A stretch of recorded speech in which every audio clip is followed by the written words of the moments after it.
রাজধানীর পল্লবীতে আলোচিত শিশু রামিসা আক্তার হত্যা মামলায় বিচার কার্যক্রম আনুষ্ঠানিকভাবে শুরু হয়েছে। অভিযুক্ত সোহেল রানা ও তার স্ত্রী স্বপ্না আক্তারের বিরুদ্ধে অভিযোগ গঠনের মাধ্যমে বিচার শুরুর আদেশ দিয়েছেন আদালত। আগামীকাল মঙ্গলবার থেকে মামলার সাক্ষ্য গ্রহণ শুরু হবে।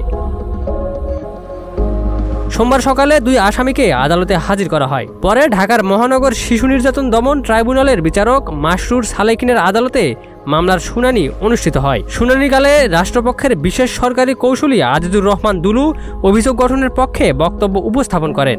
এ সময় তিনি আদালতের সামনে শিশু রামিসা হত্যার ঘটনার বিস্তারিত বিবরণ তুলে ধরেন। এর আগে গত ২৪ মে এই হত্যা মামলায় সোহেল রানা ও তার স্ত্রী স্বপ্না আক্তারের বিরুদ্ধে দাখিল করা তদন্ত প্রতিবেদন গ্রহণ করেন আদালত। উল্লেখ্য, গত ১৯ মে পল্লবীর একটি বাসা থেকে ৮ বছর বয়সী শিশু রামিসা আক্তারের মরদেহ উদ্ধার করে পুলিশ।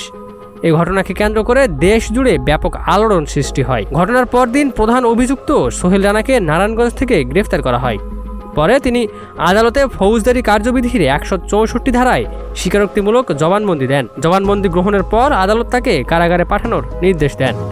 Ikramuzzaman, news flash 71।